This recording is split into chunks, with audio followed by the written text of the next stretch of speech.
ಅಲಸಂದೆ ಪಲ್ಯ ಇವತ್ತಿನ ರೆಸಿಪಿ. ನಮಸ್ತೆ ಫ್ರೆಂಡ್ಸ್, ಗುಡ್ ಫುಡ್ ಲ್ಯಾಂಡ್ ಚಾನಲ್ಗೆ ನಿಮಗೆಲ್ಲರಿಗೂ ಆತ್ಮೀಯ ಸ್ವಾಗತ. ಇದಕ್ಕೆ ನಾನು ಏನೇನು ಹಾಕಿದ್ದೇನೆ ಅಂತ ನೋಡುವ. ಹಾಗೆಯೇ ನಾನೊಂದು ನೋಡಿ ಹೊಸ ಕಟ್ಟರ್ ತೆಗೆದುಕೊಂಡಿದ್ದೇನೆ. ಇದರಲ್ಲಿ ಯಾವುದೇ ತರಕಾರಿಯನ್ನು ಕಟ್ ಮಾಡ್ಬೋದು ನಾವು. ಬೀನ್ಸ್ ಆಗಲಿ, ಬೆಂಡೆ ಅಥವಾ ಕ್ಯಾರೆಟ್. ನೋಡಿ, ಇದು ಅಲಸಂದೆ ಎಷ್ಟು ಚೆನ್ನಾಗಿ ಕಟ್ ಆಗ್ತಾ ಉಂಟು ನೋಡಿ. ಪ್ರೆಸ್ ಮಾಡಿದ ಕೂಡಲೇ ಚೆನ್ನಾಗಿ ಕಟ್ ಆಗ್ತದೆ. ಇದು ನಾನೊಂದು ಅರ್ಧ ಕೆಜಿಯಷ್ಟು ಅಲಸಂದೆ ತೆಗೆದುಕೊಂಡಿದ್ದೇನೆ. ಚೆನ್ನಾಗಿ ಕಟ್ ಮಾಡಿ ಇಟ್ಕೊಂಡೆ. ಇವಾಗ ಒಂದು 2 ಟೇಬಲ್ ಸ್ಪೂನ್ನಷ್ಟು ತೆಂಗಿನ ಎಣ್ಣೆ ಹಾಕಿದ್ದೇನೆ. ತೆಂಗಿನ ಎಣ್ಣೆ ಬಿಸಿ ಆದ ಕೂಡಲೇ ಒಂದು ಚಮಚ ಸಾಸಿವೆ ಹಾಕಿದ್ದೇನೆ. ಸಾಸಿವೆ ಚಟಪಟ ಅಂತ ಇದೆ ನೋಡಿ. ಒಂದು ಚಮಚ ಜೀರಿಗೆ. ಇದನ್ನೊಂದು ಸಲ ಮಿಕ್ಸ್ ಮಾಡುವ. ಉರಿ ಮೆಲ್ಲಗಾಗಿರಲಿ. ಒಂದು 2 ಟೇಬಲ್ ಸ್ಪೂನ್ನಷ್ಟು ಕಡಲೆಬೇಳೆ ಒಂದು ಸ್ವಲ್ಪ ಬಿಸಿ ಆಯಿತು ಅಂದಾಗ ಉದ್ದಿನಬೇಳೆ ಹಾಕುವ. ಒಂದು 2 ಚಮಚ ಸಣ್ಣ ಚಮಚ ಉದ್ದಿನಬೇಳೆ ಹಾಕಿದ್ದೇನೆ. ಇದೆರಡನ್ನು ಚೆನ್ನಾಗಿ ಹುರಿಯುವ. ಈಗ ನೋಡಿ, ಒಂದು 6 ಬೆಳ್ಳುಳ್ಳಿಯನ್ನು ಸಿಪ್ಪೆ ತೆಗೆದು ಸಣ್ಣದಾಗಿ ಕಟ್ ಮಾಡಿದ್ದೇನೆ. ಮತ್ತೊಂದು ದೊಡ್ಡ ಚಮಚ ಶುಂಠಿ ಸಣ್ಣದಾಗಿ ಕಟ್ ಮಾಡ್ಕೊಂಡಿದ್ದೇನೆ. ಒಂದೂವರೆಯಷ್ಟು ದೊಡ್ಡ ಈರುಳ್ಳಿ ಕಟ್ ಮಾಡಿದ್ದೇನೆ. ಅಂದರೆ ಸಾಧಾರಣ 1 ಕಪ್ಪಿನಷ್ಟು ಆಗ್ತದೆ. ಇದನ್ನು ಸ್ವಲ್ಪ ಒಂದು 2-3 ಸೆಕೆಂಡು ಹುರಿಯುವ. ಜಾಸ್ತಿ ಹುರಿಬೇಡ, ಯಾಕಂದರೆ ಬೀನ್ಸ್ ಸಹ ಹಾಕಿ ಹುರಿಲಿಕ್ಕಿದೆ.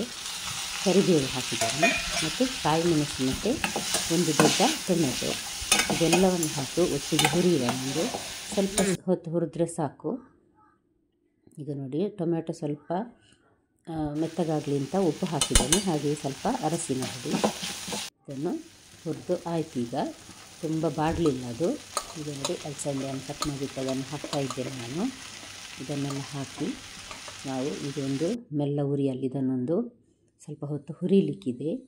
ಇದು ಅರ್ಧ ಹುರಿದೇ ಬೇಯಬೇಕು. ನಾವು ಫ್ರೈ ಮಾಡಿಯೇ ಮಾಡೋದು. ನಂತರ ಸ್ವಲ್ಪ ನೀರು ಹಾಕಿ ಬೇಯಿಸುವ.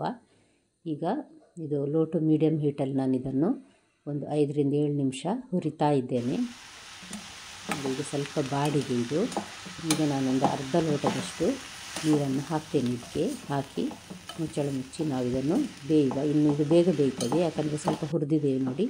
ರುಚಿ ಕೂಡ ಒಂದು ಎಕ್ಸ್ಟ್ರಾ ಟೇಸ್ಟ್ ಬರ್ತದೆ. ಇದನ್ನೀಗ ನಾನು ಒಂದು ಸಲ ಮಿಕ್ಸ್ ಮಾಡಿ ಮುಚ್ಚಳ ಮುಚ್ಚಿ ಬೇಯಿಸ್ತೇನೆ. ಸ್ವಲ್ಪ ಬೆಂದ ನಂತರ ಉಪ್ಪು ಹಾಕುವ. ಇದೀಗ ಅರ್ಧ ಬೆಂದಿದೆ ನೋಡಿ. ಇವಾಗ ನಾನು ಉಪ್ಪು ಹಾಕ್ತಾಯಿದ್ದೇನೆ. ಕಲ್ಲುಪ್ಪು ಹಾಕ್ತಾಯಿದ್ದೇನೆ. ಪುಡಿ ಉಪ್ಪು ಸಹ ಹಾಕ್ಬೋದು. ಒಂದು ಸಲ ಮಿಕ್ಸ್ ಮಾಡಿ ಒಂದು 2-3 ನಿಮಿಷ ಎಲ್ಲ ಉರಿಯಲ್ಲೇ ಇಡುವ. ಇವಾಗ ನೋಡಿ ಆಯಿತು, ಚೆನ್ನಾಗಿ ಬೆಂದಿದೆ. ಕಲರ್ ನೋಡಿ ಸ್ವಲ್ಪ ಚೇಂಜ್ ಆಗಿದೆ. ಈಗ ತೆಂಗಿನ ತುರಿ, ಫ್ರೆಶ್ ತೆಂಗಿನ ತುರಿಯನ್ನು ಒಂದು 4 ಟೇಬಲ್ ಸ್ಪೂನ್ನಷ್ಟು ನಾನು ಹಾಕ್ತಾಯಿದ್ದೇನೆ.